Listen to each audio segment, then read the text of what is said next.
There are places we never set foot in, yet they leave a mark, and you, without even knowing it, are already living with their imprint. Because female infidelity doesn't begin in a motel bed, it starts much earlier, in everyday spaces, harmless ones, where desire quietly awakens while you keep trusting. You don't realize it, but she started drifting away the moment someone looked at her again as a woman. From the moment she felt admired, desired, validated once more. And you still believe everything is fine. Today I'm going to show you the 7 places where emotional betrayal begins. Places that, if you don't understand in time, become the perfect stage for someone else to take over what you've neglected. And the last one is the most dangerous, because it has no physical address, it's inside her, and you've already lost it without knowing. I'm Celia, and this is your House of Wisdom. Stay with me until the end, because this time, it's not about suspicion. It's about understanding, before it's too late. Have you ever felt like she comes home, but her energy doesn't come back with her?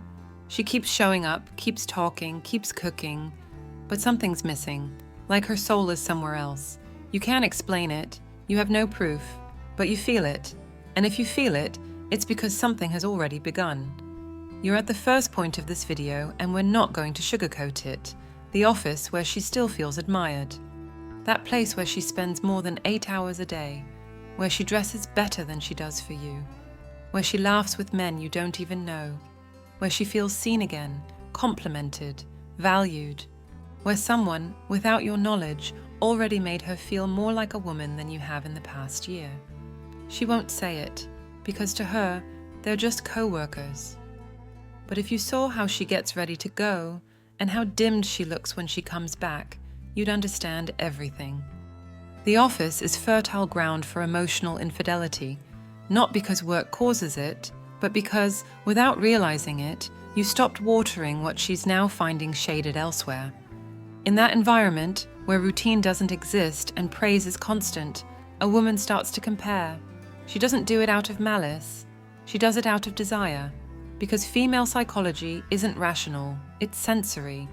And when a man gives her just the right dose of attention with no strings, of harmless flirting, of closeness without control, her mind starts building a new story, a story where you're not in it. I remember a woman once told me during a session, "I don't even like him, but I feel alive when he talks to me." But she did like it. She liked feeling desired. She liked that someone looked at her the way you no longer did. And that's where it all began. There was no bed, no kiss, but her desire no longer belonged to you. And for a man, that's the beginning of the end, unless he wakes up in time. Don't make the mistake of underestimating the place where she still feels admired, because that place doesn't need to be sexual to be dangerous. It just needs to be emotionally nourishing. And if you're not the one feeding her, someone else is. Just by looking at her, just by saying, "That color looks great on you," just by reminding her that there are still men who want her, even if you keep thinking she's already yours. And that's the cruelest trap. The man who believes that because she's not sleeping with anyone, she's not being unfaithful. But female infidelity doesn't start in bed. It starts at the office, where she laughs differently, where she doesn't check her phone, where you, even if you're paying the bills, no longer exist as a man, only as a provider. If you don't get this, you'll keep thinking everything's fine just because she still sleeps beside you, but her desire is sleeping somewhere else. And if you don't reclaim it, someone else will wake it up. And when that happens, you won't be competing for love anymore. You'll be begging for scraps. The most dangerous thing isn't that she might cheat on you, it's that she could be doing it in silence, while you still believe everything is under control. Because what begins at the office, where she's still seen with desire, often ends in another equally lethal setting. The place she says she goes to feel good, but ends up feeding her ego, not her body. We've reached the second key point of this video, the gym where she trains her ego more than her body. She tells you she's going to work out, that she needs to move, feel healthy, disconnect. And you, instead of seeing the full picture, celebrate her decision. You think it's a positive phase, that she's taking care of her well-being, but she's not doing it for you. She's doing it to reactivate desire in other eyes. Because a woman who feels ignored at home starts seeking validation in the mirror. And when the mirror isn't enough, she needs witnesses, glances, men who make her feel like she can still spark a fire just by walking into a room. That's how female psychology works. It doesn't feed only on love. It feeds on reflection, on how the world sees her. And if you've stopped looking at her as a woman, she'll go find someone who does. She won't say it because she doesn't fully admit it herself. But deep down, she knows. She knows that those tight shorts, that new top, that subtle smile she flashes while doing squats, they're not for herself. They're meant to provoke, to see if she still can. And you're at home, clueless that her new body isn't for you, because a body isn't given where there's no desire. A body is trained where there's expectation, where there's possibility. And if she's putting in all that effort, changing her diet, obsessing over her figure, it's not for health. It's because someone in there has already started noticing her. And you, in your emotional blindness, keep thinking this is progress. It's not. It's distance, a shift in focus, a redirection of desire. This is where stoic wisdom comes in, because the stoic man isn't fooled by appearances. He sees beneath the surface. He understands the symbol behind the action. He's not deceived by wellness speeches when the energy already feels off balance. If you're awake, you should be asking yourself, who is she transforming for? Who is she shaping herself for? Because if it's not for you, then you're no longer part of her sexual equation. You're just the guy paying the gym membership, but not part of her emotional training. The hardest part of this stage is that it looks healthy, it looks mature, but it's not. It's a disguised cry, a reconnection with her feminine power, far from you. And if you don't see it, if you don't assert your presence, if you don't stand your ground as a man, you'll become a passive witness to the rebirth of a woman who no longer wants to be reborn with you. And no, this isn't about forbidding anything. It's about seeing clearly, reading the nonverbal language, reclaiming your masculine energy, not with jealousy, but with presence. Because a man who truly observes is already beyond manipulation. And that, my friend, is the first step toward making sure she doesn't need to seek admiration elsewhere. Because if you don't, someone else is already making her feel seen. And a woman who feels seen starts to forget the one who stopped looking. If the office was the first whisper and the gym was the first reflection, now we arrive at the point where everything becomes almost invisible. But just as lethal. We've reached the third point of this video, and this is where things begin to shift without you even noticing. The social media you don't control, but someone else does. She doesn't need to leave the house to start drifting away. All it takes is a phone, an Instagram account, a Facebook profile, or that TikTok you don't even know exists. On those platforms, she builds an edited version of herself, more sensual, more active, more desired, a version that doesn't include you, because you're not the one replying to her stories, sending emojis at midnight, or telling her, "You look stunning," when she posts that photo she never shows you beforehand. It's someone else. Someone watching from a distance but already touching her emotionally more than you do. The strategy here isn't control, it's not spying, it's presence, intelligent presence. Because a woman who seeks external approval is a woman who no longer feels chosen at home. You need to become that source of validation again, but not with empty compliments, with attention, with direction, with that energy that sees her without saying a word. A woman doesn't leave where she feels admired by a man with inner power. She leaves when the man beside her has stopped making himself known. Don't compete with social media. Don't get caught up in the game of messages, likes, and suspicions. Create real impact again. Reclaim the emotional space someone else now occupies, and you do that with energy, not control. How? Watch. Be aware of her body language when she's on her phone. Notice if she smiles differently, if she steps away while texting, if her mood shifts after a message. But don't confront her from a place of weakness. Don't accuse. Show up with strength. Say to her, calmly and with steady eyes, "I don't need to check your phone to know when you're no longer choosing me, because I can feel when a woman has stopped resonating with me, even if she's still sleeping in my bed." That changes everything because a woman can lie with words, but not with her energy. And when you speak from that place, from your masculine clarity, you return the responsibility to her without shouting, begging, or creating drama, just with presence. The same presence that virtual man can never offer. Because he may be consistent, but you can be real. And when a real man stands firm, a woman who still has some respect left responds. Before we move on to the next points, take a moment. If you've recognized any signs so far, give this video a like and subscribe. It's time to stop being just a spectator. Comment where you're watching from, and write one sentence that defines you right now. I no longer ignore the signs, because the hardest lessons are still ahead, and the last one will decide whether you remain a man in her story or just another memory. The most dangerous thing about social media isn't what she posts, it's what she hides, and what comes after that virtual world where her desire has already started to awaken is even more insidious, because she doesn't need to be with another man to betray you. All it takes is surrounding herself with women who've already surrendered to unchecked desire, and now pull her into justifying things she never would have allowed before. This is the fourth point of this video, the coffee dates with friends who already left their husbands. You think she's going out to unwind, to chat, to enjoy some harmless time with friends, but you don't realize that coffee table is often a poisonous confessional, a place where respect for the relationship dissolves in knowing laughter, where what once seemed unthinkable is now normal. Because her friends have already done it. One already left her husband for someone else. Another lives alone now and claims to be happier. And there's always one who swears that freedom is more important than loyalty, and she listens, nods, laughs, and starts repeating those same lines as if they were her own. But they're not. They were planted. This is where the mental trap gets deeper, because she starts to believe that thinking differently means evolving.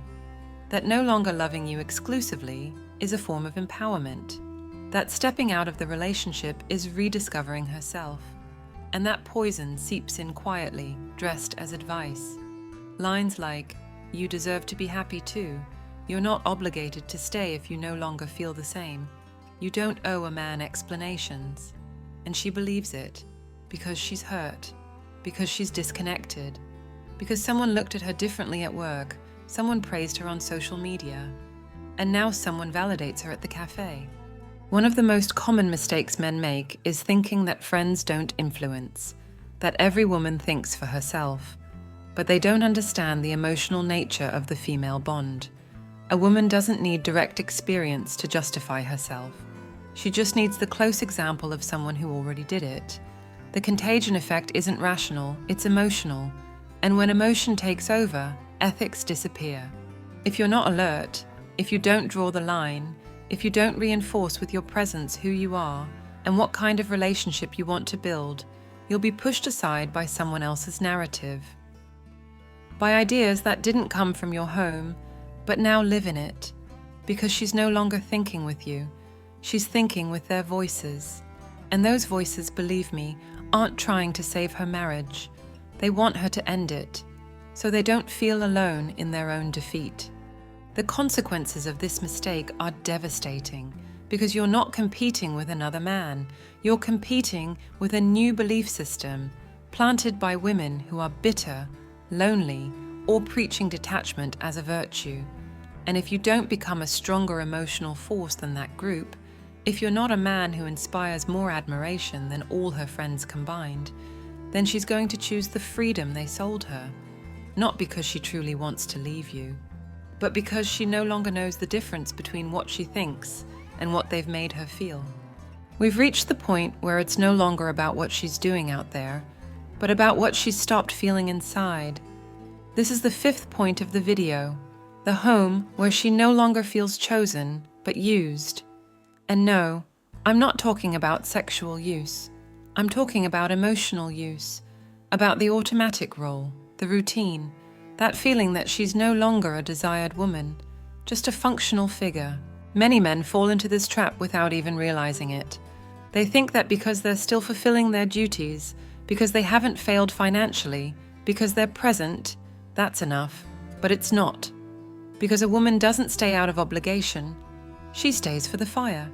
And if that fire has gone out, no matter how clean the house is, how full the fridge is, or how up-to-date the bills are, she feels absent, invisible, like a useful piece of furniture that everyone uses, but no one looks at with desire. And when a woman reaches that point, she doesn't leave all at once. She leaves from the inside. She stops responding to your touch. Her gaze dims. She sleeps next to you, but dreams of another life. The most brutal consequence of this dynamic is the man's silent self-destruction. Because when you see her growing cold, you don't understand. And instead of acting from strength, you act from need. You become more helpful, more compliant, more obedient, as if you could win her back by being even more useful. And that's the fatal mistake, because a woman doesn't reignite desire for a man who lowers himself. A woman doesn't get turned on by an emotional provider. When a woman feels used, she doesn't want more service. She wants a presence that shakes her, a masculine energy that brings her back to her desire. Reversing this isn't easy, but it's possible, only if you break the pattern, only if you stop acting like the model husband and return to being the man who doesn't need to be wanted to feel worthy. The first step is to reclaim your space, not with indifference, with direction. Get up earlier, work out, show up for yourself, change your routine, talk less, observe more, stop asking, "What's wrong?" and start making your presence known with your gaze, with your silence, with your dignified distance. The mindset you need isn't that of an emotional beggar. It's that of a man who knows his value doesn't depend on her choosing him. Because when a woman senses that you're not desperate to hold on to her, something inside her shifts. Maybe not love, maybe not desire, but respect. And from that respect, she might begin to see you again, not as the man who needs her, but as the man she could once again admire. And if she doesn't, if even that doesn't wake her, then you already know the truth, that the problem isn't you, that you simply stopped being the scene of her desire, and that continuing to act as her support will only deepen your fall. So don't insist, don't explain, don't plead, act, because a man who becomes a shadow in his own home ends up ignored even when he's screaming. And you weren't made to beg for love where you're only seen as a tool. You were made to reclaim your strength, even if that means doing it without her. If in your own home she no longer chooses you, if in your own bed she no longer desires you, what do you think will happen when she physically pulls away? You don't need to guess. You just need to see it with brutal clarity. Because when disconnection has already taken root, any excuse becomes the perfect stage to try out a different scenario. We've reached the 6th point of this video, the work trip where you're not part of the itinerary. Picture it, she tells you it's for work, that it's important, that she needs to focus.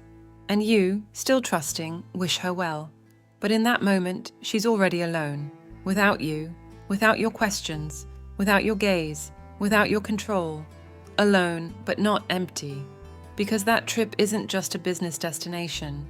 It's an open field for desire. An emotional pause where she can act without immediate consequences, where she can float, where she can explore who she is when she's no longer your wife, your partner, your woman, and that changes everything. An emotionally distant woman, when she steps out of her environment, doesn't feel free. She feels entitled, as if the new space justifies her thoughts, her choices, her silence, and you, back home, have no idea that while you're making dinner, she's smiling differently in a restaurant you've never seen. You don't imagine that while you're sending her a sweet message, she's reading it while dining with someone else. Not because she planned it, not because she's cruel, but because she was ready. She just needed the setting, and you gave it to her. There's nothing more dangerous than a trip where you don't exist.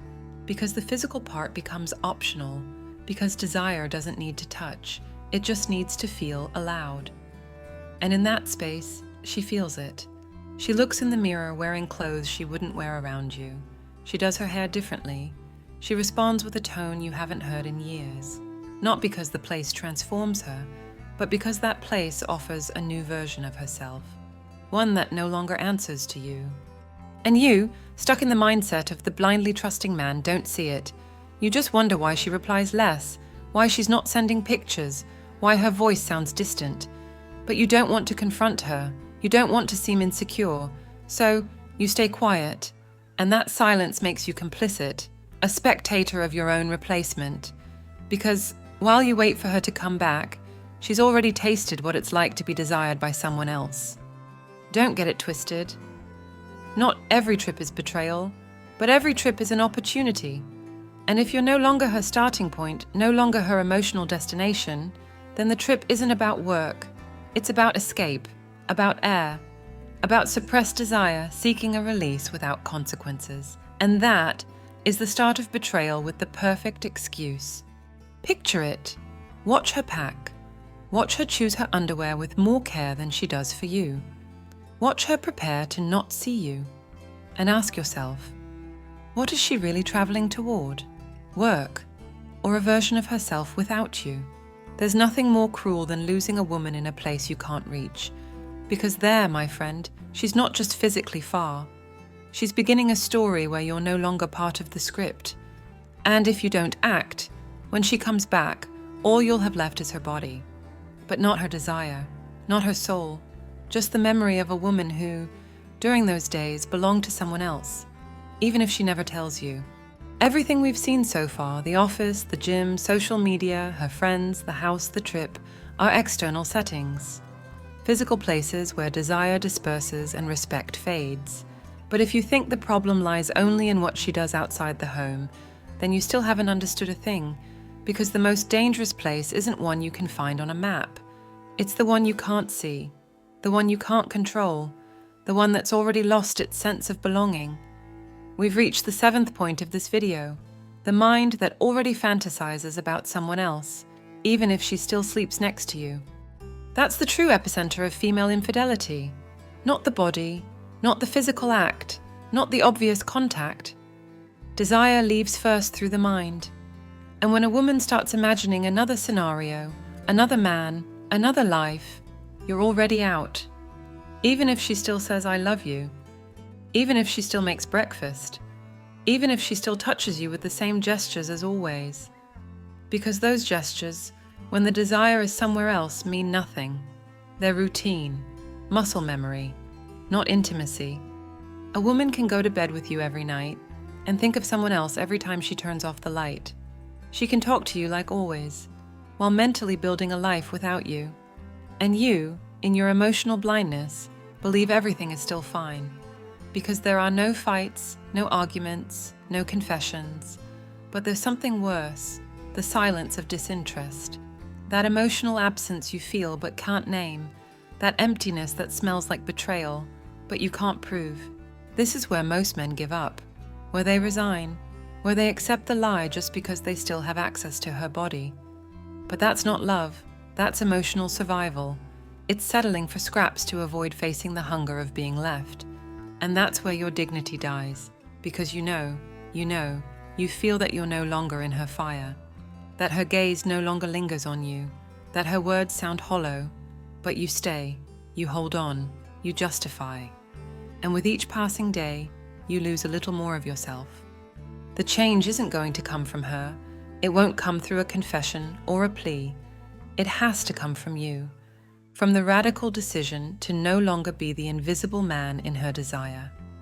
To look in the mirror and say, either she chooses me again with her body, her mind, and her soul, or she loses me completely. There's no middle ground, no grey areas. A woman who's already fantasizing about another, who's already built a life without you in her mind, is a woman who stays only out of habit or convenience. And if you don't draw the line, if you don't break that spell, you'll become the man she uses for support, while giving her energy to someone else, even if it's only in silence. Today, the lie ends, because now you know. And if you do nothing, if you don't transform, if you don't rise with a different energy, then it's not her who's betraying you, it's you, allowing yourself to be betrayed. Because no man who respects himself lets his woman be physically present, but soulfully absent. And if you allow it, if you tolerate it, then you're not just losing a woman. You're losing the one thing that's non-negotiable, your worth, your strength, your name. If you made it to the end of this video, you're not just any man, because not everyone can handle the truth without sugarcoating. Not everyone stays when the message hurts, but wakes you up. You did. You chose to face the possibility that infidelity is no longer a suspicion, but a reality. And that, painful as it is also power. Because from today on, you can no longer lie to yourself. You can no longer justify what you know you saw, what you know you felt. It's no longer about what she does. It's about what you're going to allow, what you're going to accept, what you're willing to be or stop being. This video wasn't made to comfort you. It was made to push you, to leave you with no excuses. Because now you know that infidelity doesn't always start with a naked body. It begins with a lingering glance, with a silence filled with other names, with a desire that strayed and that you, out of fear, chose to ignore. Comment below, "She no longer lies to me," and tell me what country you're watching from. Because there are men like you everywhere, men who sense it, who suspect it, who feel something's off, but don't know how to name it. This channel exists for them, for you. I'm Celia, and this is your House of Wisdom. A place where we don't come to mourn what we lost, but to reclaim what we can still save, your respect, your energy, your presence as a man. Subscribe, be part of this community of men who've chosen to wake up, and share this video with that friend who keeps denying what his gut has been screaming for a long time. Because sometimes one raw truth is all it takes to get his life back. Don't leave just yet. Watch the 2 videos that will appear on screen. Pick the one that makes you the most uncomfortable. Because right there, in what you don't want to face, is exactly what you most need to hear.